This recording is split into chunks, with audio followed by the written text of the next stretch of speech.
जब एक साधारण किसान को अपनी जमीन के नीचे दबा सोने का बर्तन मिला, तब उसे नहीं पता था कि उसकी किस्मत चमकेगी या बर्बाद हो जाएगी। अब कहानी शुरू होती है। बहुत समय पहले की बात है। एक छोटा सा गांव था जहां लोग अपनी सादी जिंदगी में खुश रहते थे। गांव के बाहर एक किसान रहता था। नाम था रघु। रघु गरीब था लेकिन मेहनती। उसके पास थोड़ी सी जमीन थी जिसे वह हर रोज पसीना बहाकर सींचता था। सपनों में भी उसने कभी ज्यादा धन दौलत की ख्वाहिश नहीं की थी। बस चाहता था कि उसका परिवार भूखा न रहे और उसे ईमानदारी का गर्व बना रहे। एक दिन रघु अपने खेत में हल चला रहा था। आसमान साफ था, सूरज ठीक सिर पर चमक रहा था, मिट्टी सूखी थी और खेत में मेहनत करते हुए रघु का शरीर पसीने से भीग चुका था। तभी अचानक हल की नोक किसी ठोस चीज से टकराई। एक अजीब सी ध्वनि हुई, जैसे लोहे पर चोट लगी हो। रघु ने हैरानी से हल रोका और झुककर मिट्टी को कुरेदने लगा। कुछ देर खोदने के बाद रघु को एक बड़ा सा बर्तन दिखाई दिया। बर्तन चमक रहा था और जैसे जैसे मिट्टी हटती गई, उसकी चमक और तेज होती गई। रघु की धड़कन तेज हो गई। उसने बर्तन को बाहर निकाला और देखा कि वह पूरा सोने का बना था। उसकी आंखें हैरानी से फैल गईं। उसने कभी इतनी दौलत सपने में भी नहीं देखी थी। लेकिन जैसे ही रघु ने बर्तन को हाथ में उठाया, अचानक बर्तन से धुआं निकलने लगा। धुएं के बीच से एक आदमी प्रकट हुआ। उसका चेहरा डरावना था, आंखें लाल और बाल बिखरे हुए। वह जोर से हंसा और बोला, कितनी देर लगा दी मुझे जगाने में मूर्ख किसान, अब मेरी सेवा कर। रघु डर गया लेकिन उसने साहस जुटाकर पूछा, तुम कौन हो? वह आदमी गरजा, मैं हूँ कालदोष, इस बर्तन का रखवाला। जो भी मुझे आजाद करेगा उसकी जिंदगी तबाह कर दूंगा। रघु के पैरों तले जमीन खिसक गई। वह समझ गया कि यह बर्तन कोई आम बर्तन नहीं था, बल्कि एक श्राप था। वह सोच में डूब गया कि उसे अब क्या करना चाहिए। कुछ ही दिनों में रघु के खेत में अजीब घटनाएं होने लगी। उसकी फसल सूखने लगी, जानवर बीमार पड़ने लगे और घर में लगातार लड़ाई झगड़े होने लगे। गांव में भी लोगों ने रघु से दूरी बनानी शुरू कर दी। सब सोचते थे कि उसके घर पर कोई अशुभ साया है।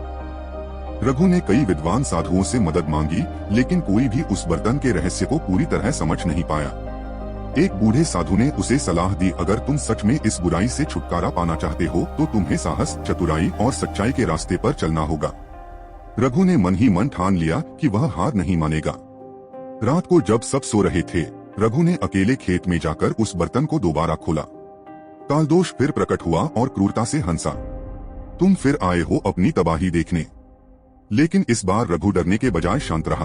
उसने कालदोष से कहा, अगर तुम मेरी किस्मत बिगाड़ सकते हो तो क्यों न हम एक सौदा करें।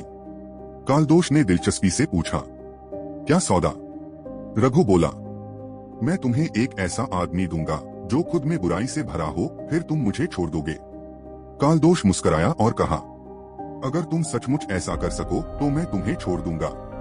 अब रघु के सामने कठिन चुनौती थी। उसे ऐसे किसी बुरे इंसान को ढूंढना था जो वास्तव में बुराई का प्रतीक हो। गांव में एक आदमी था, भैरव। वह लालची, झूठा और निर्दयी था। गरीबों को सताना, झूठे वादे करना और दूसरों की मेहनत पर ऐश करना उसका रोज का काम था। गांव के सभी लोग उससे डरते थे, लेकिन कोई कुछ कर नहीं सकता था। रघु ने योजना बनाई। उसने भैरव के सामने बर्तन की कहानी बड़ी चालाकी से फैलाई। उसने बताया कि उस बर्तन में अपार धन है, लेकिन उसे खोलने की एक खास विधि है जो केवल लालचियों के लिए काम करती है। भैरव सुनते ही लोभ में आ गया। उसकी आंखों में चमक आ गई और वह बर्तन हथियाने के लिए तैयार हो गया। रघु ने उसे रात को खेत में बुलाया और बर्तन दिखाया। जैसे ही भैरव ने बर्तन को छुआ, कालदोष धुएं के साथ बाहर निकला और भैरव पर झपट पड़ा। भैरव चिल्लाया, रोया, गिड़गिड़ाया, लेकिन बहुत देर हो चुकी थी। कालदोष ने उसे जकड़ लिया और दोनों गायब हो गए, बर्तन समेत। अगले दिन गांव में जब लोगों को पता चला कि भैरव गायब हो गया है, तो किसी ने भी दुख नहीं मनाया। उल्टा गांव में जैसे खुशियों की बयार बहने लगी। लोग फिर से खुलकर हंसने लगे। खेतों में हरियाली लौट आई, जानवर स्वस्थ हो गए और रघु का सम्मान फिर से लौट आया। रघु को उस दिन समझ आया कि असली दौलत सोना या धन नहीं, बल्कि ईमानदारी, मेहनत और सच्चाई है। उसने अपने खेतों को फिर से जीवन से भर दिया और गांव के बच्चों को सिखाना शुरू किया कि लालच कभी भी इंसान का भला नहीं कर सकता। रघु अब गरीब नहीं था, लेकिन उसने अपना जीवन सादा ही रखा।